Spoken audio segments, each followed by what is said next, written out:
Assalamualaikum warahmatullahi wabarakatuh. Perkenalkan nama saya Anwar Farizi dari Universitas Sriwijaya, Fakultas Matematika dan Ilmu Alam, jurusan Matematika dengan NIM 08011282429036. Di sini saya merupakan praktikan dari kelompok 2, praktikum algoritma dan pemrograman. Di sini saya akan menjelaskan bagaimana cara menggunakan C++ untuk menentukan dari misal di sini kan ada tentukan untuk mau membeli sesuatu.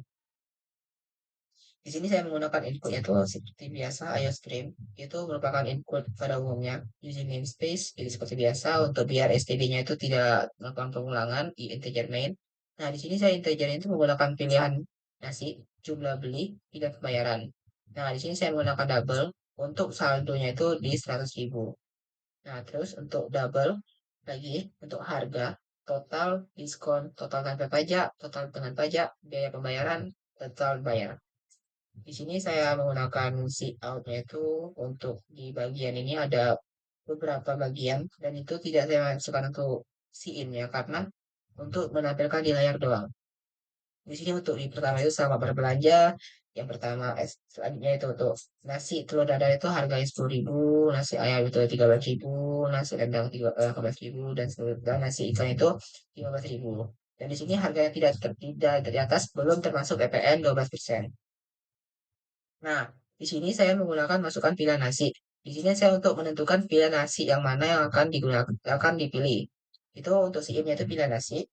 Jumlah dari nasi yang akan dibeli itu untuk di jumlah beli. Nah, di sini saya menggunakan switch case dan if else. Untuk switch case yang pertama itu saya menggunakan switch pilihan nasi yang ini. Itu bila dia memilih yang pertama atau case pertama itu ialah nasi telur dadar. Itu harganya 10.000. Harganya sama dengan 10.000 dan case kedua itu harganya sama dengan 13.000 seperti yang dipaparkan di atas. Misalnya jika dia lebih dari 4 atau 5, 6, 7, 8, 9, 10 dan selanjutnya itu karena tidak termasuk dalam pilihan yang akan dipilih, maka dia akan muncul untuk di pilihan tidak valid. Nah, untuk total itu saya masukkan untuk total itu ya harga dari per barangnya itu dikalikan dengan jumlah dari barang yang dibeli. Nah, di sini saya melakukan if yang pertama itu untuk total lebih dari 5.000 itu akan mendapatkan diskon. Diskon pertamanya itu ialah di 5%. Nah, saya itu karena 5% itu tidak bisa digunakan di C++, jadi saya menggunakan 0,05. Nah, saya itu else if total misalnya harga barangnya itu lebih dari 100.000, maka dia akan mendapatkan diskon 10%. Di sini saya menggunakan 0,1 karena seperti tadi yang saya bilang itu tidak bisa untuk membaca persen. Hanya itu untuk jika diskonnya dan jika harganya itu lebih dari 250.000 akan mendapatkan diskon 20%. Dan jika tidak, maka dia akan tidak mendapatkan diskon. Dan jika dia tidak termasuk dari harga di atas atau di bawah 50.000, maka dia tidak akan mendapatkan diskon.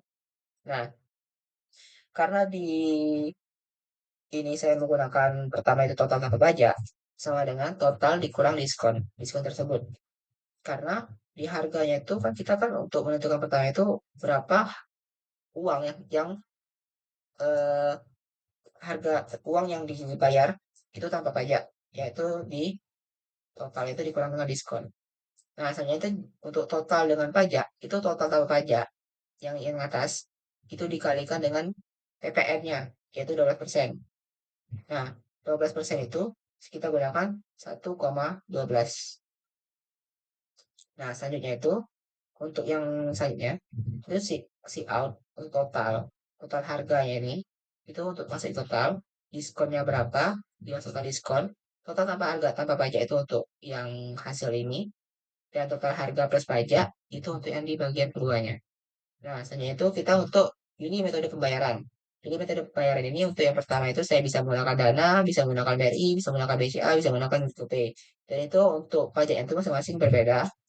Untuk Dana itu ditambah 1.000, untuk BRI itu ditambah 1.500, untuk BCA itu ditambah 2.000, untuk GoPay itu ditambah 2.500.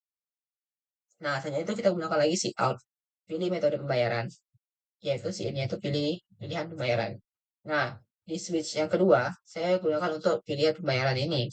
Seperti yang tadi, case yang pertama itu ya yang pertama ini untuk dana, yang case kedua itu untuk BRI, seperti itu. Total bayarnya itu ya itu menggunakan total tanggal pajak itu plus biaya pembayaran. Jadi dia itu akan bertambah lagi untuk pajaknya itu harganya itu akan bertambah. Nah, tapi jika saldo itu kurang dari total bayar atau saldo tadi kan saya tentukan untuk saldo itu di 100.000. Misalnya dia tuh kurang dari total bayarnya itu, maka saldo tidak mencukupi. Atau misal nih saldonya 100.000, sedangkan total bayarnya itu ada di 159.000. Nah, maka dia tidak mencukupi saldonya. Dan misalnya itu jika benar, maka harga yang harus dibayar akan muncul dan terima kasih telah berbelanja ini untuk formalitas. Misalnya kita gunakan bull and run. Nah, di sini akan muncul kan di bagian apa aja yang nasi telur dadar dan masing-masing. Misal di sini saya membeli yang ketiga atau nasi rendang, tapi ketiga. Nah, di sini saya menggunakan, di sini saya tuh ingin membeli misal 4 bungkus nasi padang, nasi rendang. Maka, nah, dia akan muncul total harganya itu sebelum dimasukin pajaknya, yaitu 4 ini dikalikan 18.000 ini akan dapat 72.000. Nah, karena diskon, karena dia tuh lebih dari 50%, maka diskonnya itu akan dapat di 0, dikali dengan 0,05, maka dapat diskonnya itu di 3.600. Misalnya itu dengan total harga tanpa pajak, yaitu total ini dikurang dengan diskon, maka dapat 68.400.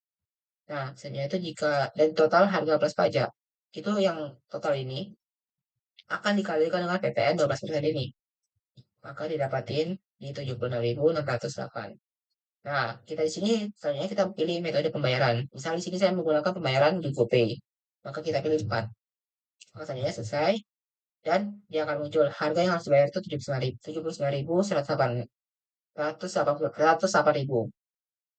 Karena di sini saldo mencukupi, jadi dia akan langsung terima kasih telah berbelanja. Yaitu N selesai. Maka mungkin itu saja yang bisa saya sampaikan. Oh ya, jika dia berlebih, di sini misalnya saya membeli kita nasi rendang, terus saya membelikan di sini kan untuk harga saldo yang saya punya itu di 100.000. Di sini misalkan saya beli 10, maka otomatis dia akan 180.000 dong. Nah, maka saldonya tidak akan mencukupi. Misalnya saya enter, pilih metode pembayaran kita untuk di BRI misal. Nah, dia akan muncul saldo tidak mencukupi dan selesai. Maka mungkin itu saja yang bisa saya sampaikan. Bila ada salah kata saya mohon maaf. Bila ada kekurangan saya mohon maaf. Saya akhiri. Wassalamualaikum warahmatullahi wabarakatuh.